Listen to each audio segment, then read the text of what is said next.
Hello and welcome to the Global Church Project. I'm Graham Hill. Steve Bartlett is the Director of Ministries for the Baptist churches in New South Wales and the ACT Australia. This role is responsible for servant leadership and oversight of this movement of churches. This is a group of more than 330 congregations committed to serving together with the purpose of advancing the gospel of Jesus Christ in word, sign and deed. More than 50,000 people are involved in this family of churches. Steve has spent decades in church planting, in training and equipping church planters, and in pastoral leadership. Steve Bartlett, thank you for joining us at Being Missional. Pleasure. Some church planting movements in the past have been very cookie cutter, but it sounds to me like you're talking about the planting of a wide variety of types of churches. Yeah, and in fact the whole diversity piece is a key part of the vision.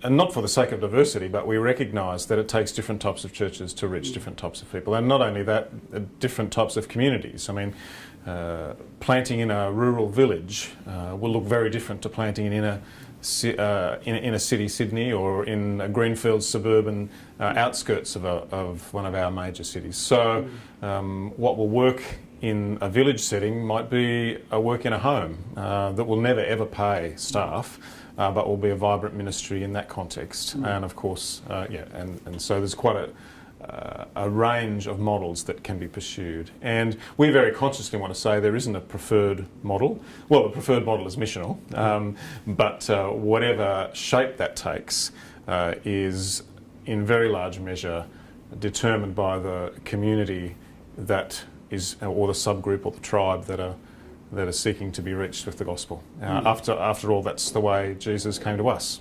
He came to us as we were, didn't expect us to come to him.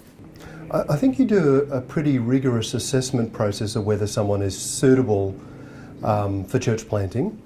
What kind of skills and qualities are you looking for in someone who may be considering planting a church? Sure. Yeah, well, of course, there are qualities that are consistent with ministry leadership across the board in terms of our own formation, personal formation, theological formation, personal settledness, and ministry skills, of one form or another. But there are, some particular competencies, I think, that are at least take an enhanced importance in pioneering work, and they're things like preparedness to work in very unstructured environments where there's perhaps a greater deal of risk, so being prepared to deal with risk, and perhaps being able to cope with, at the beginning anyway, not having a lot of people around you to work with you, but being able to draw people in, so a sense of being able to involve others, build team, and do that really competently. A passion for the gospel and a priority of mission and evangelism.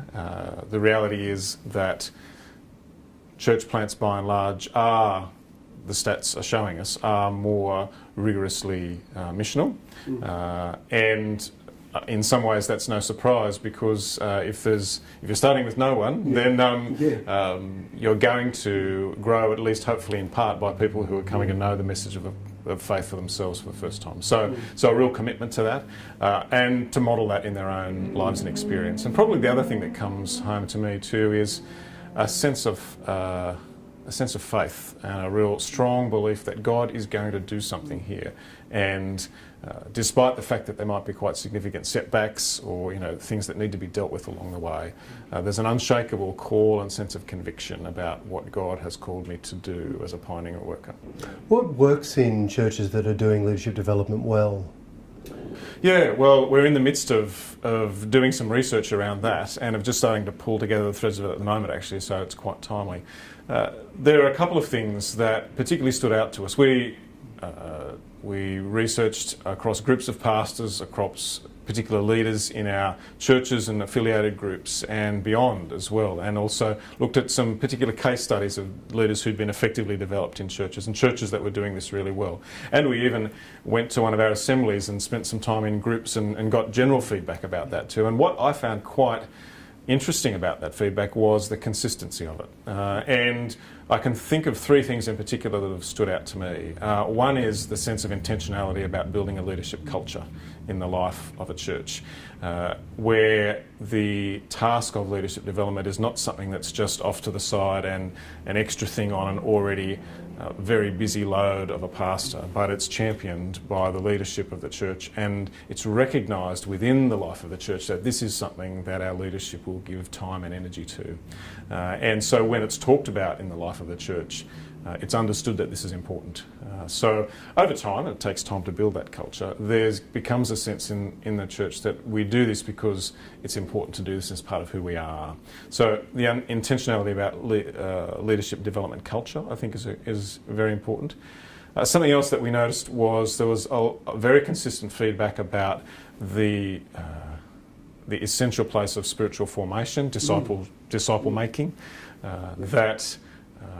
and that needed to be done in relationship. And so lots about mentoring, lots about growing leaders through example and modelling and experiences alongside others in ministry, and letting people have a go in ministry and then reflecting on that.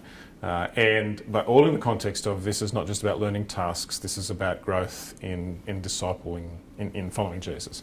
And so the maturation spiritually and in theological framework too was something that was very consistently noted. The third thing is the use of, and I use this term loosely, but apprenticeship models or some sort of way of experience-based learning where people can be out doing stuff in ministry, reflecting on that, maybe getting some really pertinent input, and that becomes a potent mix of action reflection, which we know from adult learning is so important. Some version of that was present in almost all situations where we saw leadership development happening well. Now, if you're going to church plant again for the first time, what do you wish you had have known? Well, for me it was that God is bigger than the church plant and that it doesn't depend on me.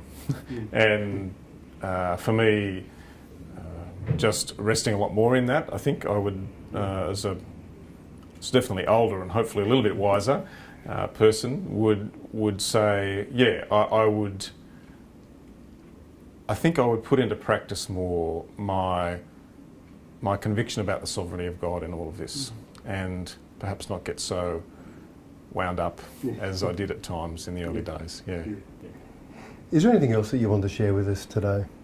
Well, I just think the fact that we are putting these things on the map as a movement, a pioneering work, revitalisation work, seeing the growth of leaders, which is essentially about disciple making, isn't it? And the leadership edge of disciple making. I mean, this is the bread and butter of what it means to see communities fruitful in terms of mission, and through that to see our community and beyond reached for the gospel. And so this is what we're about. And so I'm excited to be part of a movement that values that stuff.